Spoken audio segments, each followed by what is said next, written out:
Love Poem by John Frederick Nims. My clumsy steer, whose hands shipwreck vases, at whose quick touch all glasses chip and ring, whose palms are bulls in china, birds in linen, and have no cunning with any soft thing. Except all ill at ease fidgeting people, the refugee uncertain at the door, you make at home deftly you steady, the drunk clambering on his undulant floor. Unpredictable dear, the taxi driver's terror, shrinking from far headlights pale as a dime, yet leaping before red apoplectic streetcars, misfit in any space, and never on time. A wrenching in clocks and the solar system, only with words and people and love you move at ease, in traffic of wit expertly maneuver, and keep us all devotion at your knees. Forgetting your coffee spreading on our flannel, your lipstick grinning on our coat.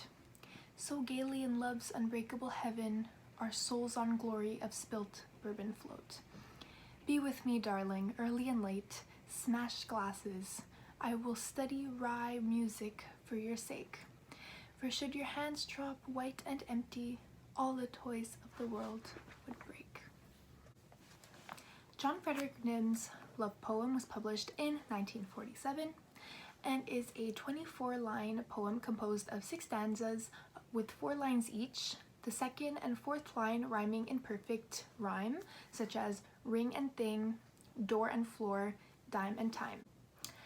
This poem is known for its intense uses in hyperboles and in exaggeration to find the balance between the humorous and tenderness attitudes of the poem that the speaker is expressing about and to his beloved, and is generally used to exaggerate the beloved's faults.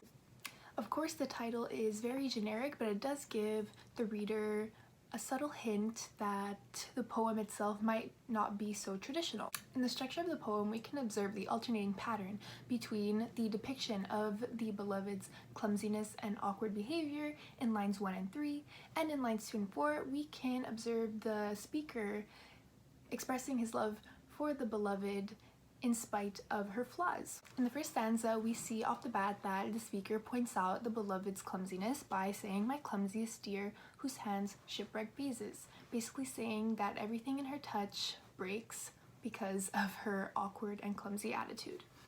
Again, the heavy use of hyperbole here is to show the exaggeration to make the reader understand the severity of the beloved's clumsiness.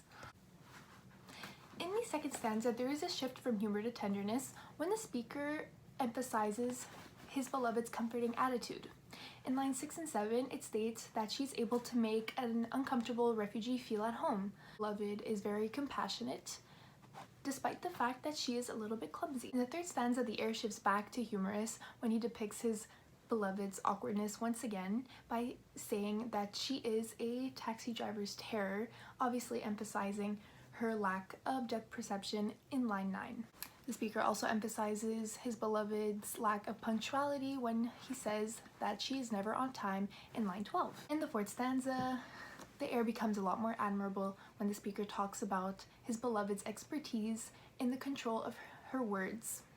The speaker emphasizes how he admires that his beloved can be very sympathetic when it comes to people and love specifically. While fifth stanza is a shift back to the humor and his beloved's flaws, it does have another micro shift when he says that it's her flaws that create love's unbreakable heaven in line 19.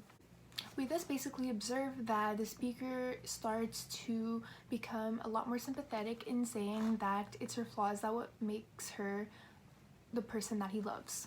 Finally, the sixth stanza is supposed to represent, again, the celebration and the praise of who his beloved is as a person. He basically says that the smashing of the glasses and the playing of the music in lines 21 and 22 are an act of celebrating her flaws and who she really is, and he specifies that without those she wouldn't be who she is.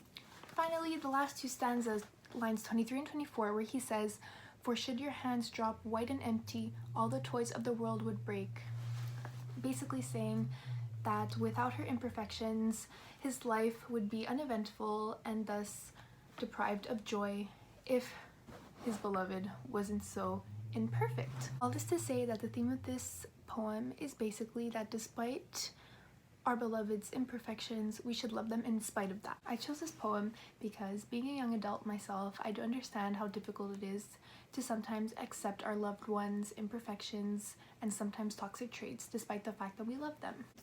I do believe that instead of ignoring these aspects of their personality, that we should be embracing them and admiring them in spite of that, just like John Frederick Nims does in his poem. We should be able to point out our own flaws and be able to understand that not everybody's perfect, instead of constantly searching for the perfect person to spend the rest of our lives with. While there is a fine line between imperfections and plain toxic traits, we should know our worth enough to know what is best for us depending on our own imperfections ourselves. Thus, I think this poem is perfectly appropriate into bringing awareness in embracing the fact that we are not all perfect and we won't find someone who is perfect. While I don't believe that anybody is necessarily perfect for each other, and I don't necessarily believe in soulmates as they are, I do believe that if you work hard enough in a relationship, you will be able to last forever.